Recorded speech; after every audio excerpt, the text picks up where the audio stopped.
Well, hey everybody, this is Chris DeFurio with Keys to the Shop, and welcome to another edition of Shift Break. Today's episode is brought to you by La Marzocco, where you should probably go to lamarzocousa.com to check out all of their amazing equipment for espresso service. All of their machines can be configured to your liking, whether you're talking about a lot of technology or a little bit of technology. You're talking about innovation like the KB90 espresso machine with the straight-in locking portafilters for ergonomics. You've got the Linea and Linea PB. You've got the Leva espresso machine for that pulling a shot feel of making coffee, and a lot more. And since 1927, they've been making these machines by hand in Florence to serve the retail coffee community. And they've been in this conversation with their customers for almost 100 years. And it shows because they're a staple in the industry because of the wonderful quality they produce. Check out also the Swan grinder that they've come out with. It's a very great grinder. I've used it and love the simplicity and the quality of the ground coffee from it. So check them out again over at lamarzocousa.com. Today's episode is also brought to you by the folks over at rattleware.com. So Rattleware is underneath this is kind of funny, actually. You turn over that pitcher or that knockbox, or you see who manufactured that shot glass. You might find that it is from the folks at Rattleware. And the fact that you can see that it's underneath that is a testimony to the fact that that's what they want to do with the smallwares they produce.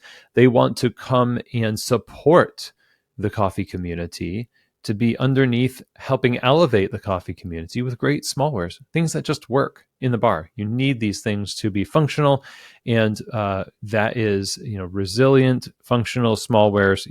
That is what they are known for at Rattleware. So check them out for all your smallware needs over at rattleware.com. Now, today we're going to talk to you about the manager's landscape. That is a part of a practice of management described in Bruce Tulgan's book, It's Okay to Be the Boss. Great book. It is small, powerful, something I recommend all the time. People probably get sick of me talking about it, but it's a great place to start. It's refreshingly simple. And I think this particular point is helpful for coffee shops because it shows what the manager should be all about. And when we talk about the name manager's landscape, a manager is somebody who manages an area like the coffee shop and all of the things therein. This is the land. This is your view of the land. This is the landscape that you have to look over. And it's not just the tools, the floors, the maintenance, and the space and stuff like that. It's the people. A manager is somebody who is a leader, and a good manager is a good leader. A great leader is also somebody who manages. We don't need to parse these things out. There's no point in this conversation around don't be a manager, be a leader. It's just fodder for content. It's actually not real, in my opinion. You can and you should be doing both if you wanted to parse them out, but management is an intrinsic part of leadership. And I think what you do as a manager in the coffee shop is specifically important, that you are equipped to deal with people, to work with your team. You are given authority as a manager to coach, to guide, to resource, and deliver people to a consistent end. The quality of the product, the quality of the hospitality. There is a standard. And the art and craft of management has everything to do with how you manage to get people to produce something pretty consistently excellent across a variety of different types of people with different learning styles and needs, availabilities, and preferences. And that's why Bruce had put together the manager's landscape, which is just a series of questions. And I'll give you the lowdown of what that is. It is, who is this person at work? Why do they need to be managed? What needs to be managed? How do they need to be managed? And when? And also where? So let's say you have 8 people and Each one of those 8 people might have a slightly different preference for the kind of education or coaching and things that resonate with them. It is your responsibility to not only know about this individual and the things that they do or do not do, the things they are strong in, the things they are struggling with, but also what their personality needs in order to bring them from point A to point B.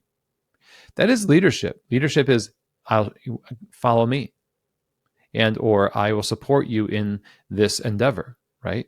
Leading the way and illuminating the way for a person. And of course, you're not going to compromise the standards. The standards are the standards. The espresso should be pulled a certain way.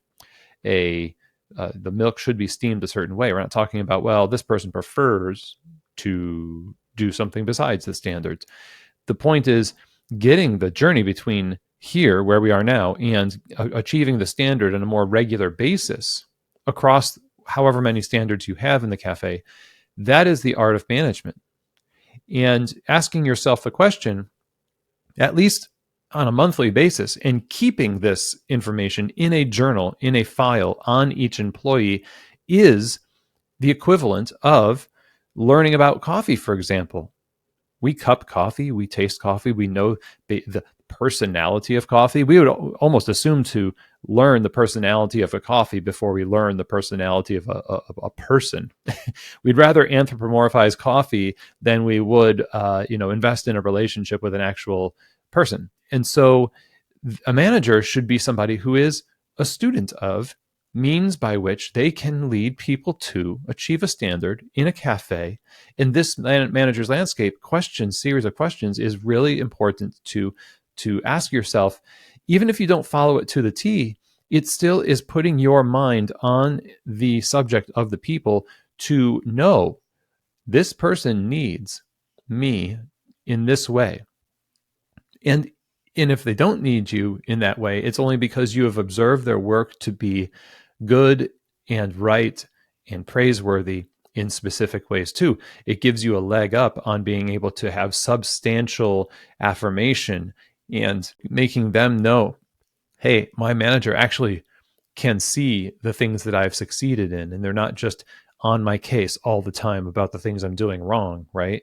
What Bruce also calls the bad news manager. When you see them coming, you know it's bad news.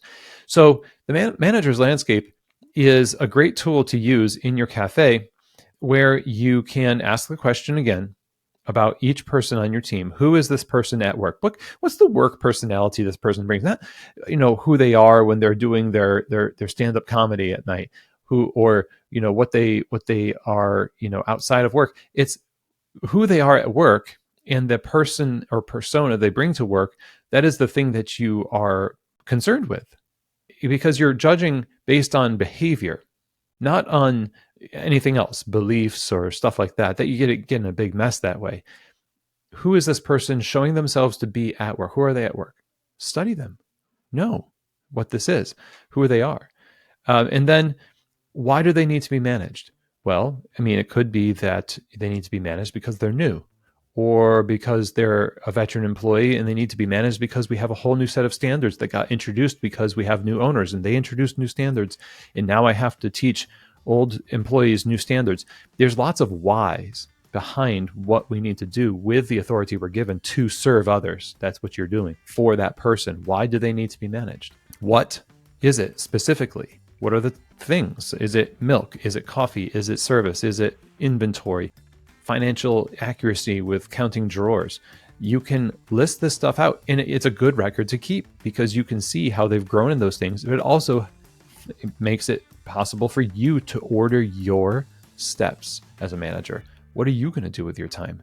If it's not based on the specific points that you notice are needed across the staff, then it's going to be based on general things that you assume are needed but might not be. And then you're just wasting time and you're not achieving the greatest use of your authority for people. And it's no wonder we're stressed out.